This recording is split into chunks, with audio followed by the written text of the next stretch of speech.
Bwana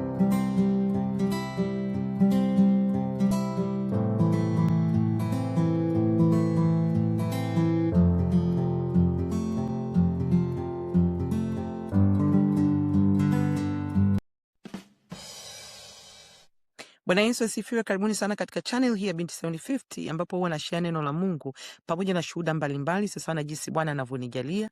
Na leo namshukuru Mungu sana kwa kunipa nafasi nyingine ya kuendelea na sehemu nyingine ya Jitambue, series yetu mpya. Kama wewe ni mgeni bado hujasubscribe, naomba ufanye hivyo kwa kuclick subscribe na hicho kikengele ili uwe wa kwanza kupata video mpya zinapotoka. Ninaomba ukimaliza share na wengine, like and comment, na Mungu akubariki. Leo tunaenda kuangalia kitu muhimu sana. Kwa nini tunatakiwa tujitambue? Tunatakiwa tujitambue kama askari wa Yesu. Na hii ni muhimu sana. Wewe embo fikiria. Tuangalie tu hapa kiduniani. Kama wewe ni askari, unaweza kuwa askari wa polisi, askari wa magereza, askari wa jeshi, askari mgambo, askari wowote ule. Fikiria yule askari aishi kama vile sio askari. Yupo tu, hajui ni askari. Alafu adui akajua yule ni askari lakini hajitambui. Unafikiri adui atafanya nini? Wewe ni askari, unakaa unamwona mwizi anaiba, you don't do anything. Unamwona mwizi anaharibu, you don't do anything. Wewe ni askari, unajitambua au usijitambua. Na sisi vile vile mara nyingine tunaishi maisha kama vile sisi ni raia. Tunaona tu kuna mambo yanafanyika, inawezekana kwenye maisha yetu wenyewe. Kwa sababu neno la Mungu linatuambia katika Yohana 10:10 ya kwamba mwizi si ndio nani wetu sasa? Ndio mtu wetu sisi maaskari. Lakini huyu mwizi tunaambiwa yeye kazi yake moja tu, kuiba, kuharibu na kuchinja. Sasa hayo yote matatu sisi kama askari tunatakiwa tudili naye. Asiibe, asiharibu, asichinje. Iwe kwetu sisi binafsi, iwe kwenye familia, iwe kwenye community yetu, iwe kwenye mwili wa Kristo, iwe katika nchi tuliomo, iwe katika mahali tunapoishi, mtaa tunapoishi, iwe katika kizazi hichi. Sisi tunatakiwa tusimame na kupingana na huu uharibifu, wizi, mauaji ya shetani ambaye ndio mtuhumiwa mkuu. Mambo mengi tunayaona katika maisha yetu, tunaweza tukawatuhumu watu, tukatuhumu matukio, tukatuhumu vipi, lakini mshtakiwa mkuu, ndio maana neno la Mungu linasema mshtaki wetu na ni mshtakiwa mkuu ni adui shetani.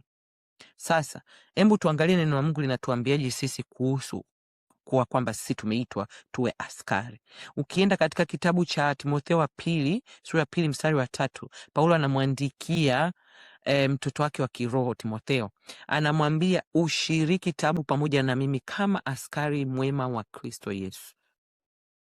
Mimi na wewe ni askari wema wa Kristo Yesu. Sasa ili tuwe askari wema wa Kristo Yesu, tunatakiwa tushiriki huko vitani. Kwa sababu Paulo alikuwa anamwalika Timotheo ashiriki naye vitani, maana Paulo alikuwa na vita vya kiroho na vya kimwili ambavyo alikuwa anapambana navyo. Kwa sisi kama wana wa Mungu ambao tumeokolewa kwa damu ya mwana kondoo, tunatakiwa tujue kwamba na sisi tunatakiwa tushiriki hivyo vita. Uwezo ukawa askari alafu umekaa chini umelala usingizi. Yani wewe siku zote umelala usingizi, huwasaidia askari wenzio. Sawa, umeshasikiaga majeshi ya UN huko yanatoka yanaenda kusaidia Rwanda, Liberia, Congo. Huko wametoka Marekani. So wameenda kusaidia. Na sisi vivyo hivyo, kuna vita vingine sio vya kwetu sisi, tunatakiwa twende tukasaidie. Tunaposikia kuna watu wanaonewa na shetani, tunatakiwa twende tukasaidie. Na tunaweza tukafanya misaada ni mingi wapendwa. Ukienda kusoma hiyo Efeso 6:10 mpaka hapo chini mpaka 14 nadhani au 15. Paulo kuna mahali anasema niombeeni na mimi ili niweze kusimama mahali nilipo. Unapowaombea watu walioko kule field, na unashiriki. Kuna watu wako field kwa wanataabika, shetani anajaribu kusimamisha wasilifikishe kusudi la Mungu lisitimie, lakini wewe askari mwema unatakiwa ufanye hivyo. Kingine ambacho ni muhimu kujua kwamba tunatakiwa tushiriki, tusikae tu. Shamwonaga wapi askari yani askari unatakiwa uwe hivi, yani unahangaika, unatafuta vita viko wapi, vita viko wapi. Ya haya, tunakuta sasa askari yoyote ambaye ameandikishwa kwenye jeshi anakuwa na bosi, amiri jeshi mkuu, ndio ambaye anatoa amri, nenda huku rudi huku. Kama hao ambao wanaenda msei, askari wa Tanzania wanaenda kupigana Kongo, hawezi kwenda mpaka amiri jeshi mkuu amekubali kwamba waende. Sisi vivyo hivyo hatuendi tu hivi hivi, hatujitumi wenyewe. Neno la Mungu linatuambia katika Luka 10 mstari wa 19 mpaka wa 20, anasema tazama, nimewapa amri ya kukanyaga nge na nyoka na ya kukanyaga nyoka na nge na nguvu zote za yule adui. Mnaosemaga shetani hana nguvu, sijui kishetani. Kishetani ni kishetani ukiwa na Yesu, ukiwa na amiri jeshi mkuu, ukiwa mwanajeshi. Usipokuwa mwanajeshi atakuaibisha. Anasema hivi, kukanyaga nyoka na nge na nguvu zote za yule adui, wala hakuna kile kitakachowadhuru. Naomba upigie mstari, ukienda kusoma tu mstari, nimewapa. Kwa hiyo Bwana Yesu ndo anawapa amri ya kukanyaga. Na wewe unapoenda kukanyaga, unamwambia huyo shetani, ninayo amri, nimepewa na Yesu kukanyaga nge na nyoka na nguvu zote za adui, na hakuna chochote kitakachonidhuru. Lakini Bwana Yesu anasema usifurahi kwa vile pepo wanavyokutii, bali furahi kwa sababu majina yenu yameandikwa mbinguni. Unajua watu wengine we get carried away. Tukiona tunamkanyaga shetani kwa hizo nguvu tulizopewa na Bwana Yesu na hiyo amri tulizopewa na Bwana Yesu, tunaanza kufurahia yale ambayo tunayafanya au yale ambayo Mungu anatutumia kuyafanya. Sasa Bwana Yesu anatuambia, mbona hiyo ni jambo dogo sana? Yaani wewe nimekupa amri. Hiyo amri yangu ndio inayokufanya wewe ukikanyaga kinakanyagika. Hilo sio jambo la kufurahia. Wewe furahi kwamba jina lako liko mbinguni. Ina maana gani in context ya hili somo la leo? Ni kwamba unapookoka jina lako linaandikwa mbinguni, unaandikishwa kwenye jeshi la mbinguni. Amiri jeshi wako ni Yesu. Kwa hiyo furahi kwamba na wewe ni soldier wa Yesu. You are soldiers. Ule wimbo naupenda sana unaoimba. Ni kwa zamani nikiwa mdogo nilikuwa naona umezorota, ule unaosema kwamba nini askari tuna nguvu nyingi, silaha za Injili vaeni daima, kesheni mkiomba msirudi nyuma. Unaujua mwenye, utaniandikia hapo mbo. Lakini ni kwamba sisi ni askari wa Bwana Yesu. Sasa askari yoyote, askari anatakiwa awe na vitu hivi kama sio vitatu. Cha kwanza, awe na nguvu. Na nguvu haitoshi tu, kwa sababu hata yule unaenda kumkamata na nguvu, tumesoma hapo, tumeambiwa na nini, na nguvu yote, na nguvu zote za yule adui. Kwa hiyo adui ana nguvu. Lakini na hata ukiangalia katika maisha ya kawaida, polisi wanapoenda kumkamata mtu, wanaweza wakakutana na mtu ana nguvu mpaka wanaitana 6, 7, 8 wanakuja kumkamata mtu mmoja. Mtu anakurukuka, ana nguvu yule. Kinachomfanya yule mtu aje akamatwe ni mamlaka walionayo polisi, mamlaka ya jamhuri.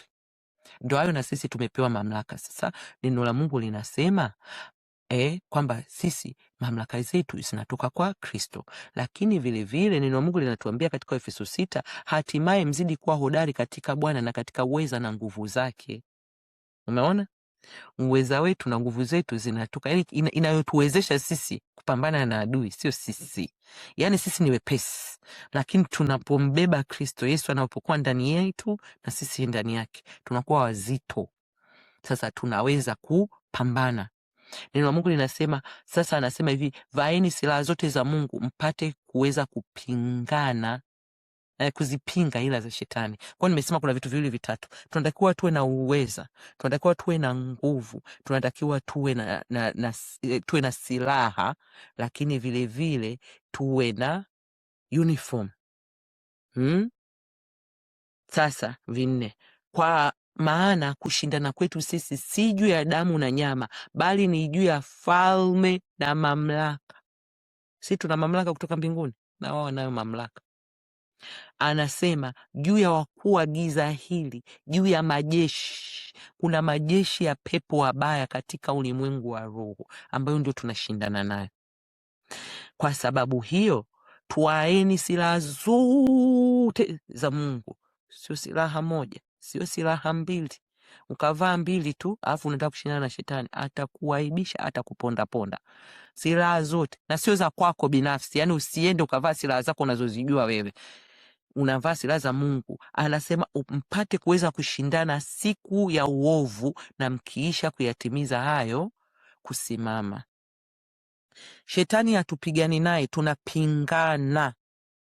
Hatupigani na shetani. Neno la Mungu linatuambia hivi, mpingeni shetani naye atakimbia. Umeona? Katika nadhani ni wa Petro 5. Petro 1, nimesahau, Petro 1 nadhani, Petro 1. Kwamba mpingane na shetani. Shetani tunapingana naye. Yeye ndo mgomvi. Kwa anapokuja anakukuta wewe ushavaa silaha. Sasa nitaendelea na swali la silaha, na somo la silaha liwe somo la pili. Cha muhimu leo ambacho nataka tuende nacho au tukae nacho ni kwamba sisi si watu wa kawaida, sio raia. Umeshaonaga wale wanaitwa nani hawa, wana wa Israeli eh? Sasa hivi kuna vita huko, watu wote tunajua, na especially huku West kuna propaganda inapita sana kuwachukia wana wa Israeli, na propaganda yao inatokana na kwamba Israeli wanapiga sana mabomu sehemu za raia. Umeona, mimi siko against wa Israeli, yani ninawapenda sana kwa sababu ninajua ni taifa takatifu la Mungu na sijawahi kuwapinga, lakini I'm trying kuileta hiyo ili tuweze kuelewa kwamba hata sisi wakati tunapingana na shetani tunatakiwa tupingane na shetani, kwa sababu yeye anakuja kama soldier, haji kama raia, anakuja kama soldier, na sisi tunatakiwa tuwe soldier, tupingane na nani. Na tukiona na shetani tabia yake ana saa nyingine anaonea raia, na sisi tunatakiwa tuwatetee hawa raia. Umeona, kuna raia ambao shetani anawaonea, na tunao katika yetu. Wanaweza kuwa ni watoto wetu, wanaweza kuwa ndugu zetu, jamaa zetu, wazazi wetu, watu tunaowaona, unamuona kabisa huyu anaonewa na shetani, lakini kwa sababu bado hajaandikishwa kwenye jeshi, na mimi mwanajeshi, ngoja nimpinge huyu shetani asimuonee huyu mtu, kwa sababu shetani ni muonezi, kwa sababu Yesu alishashindwa.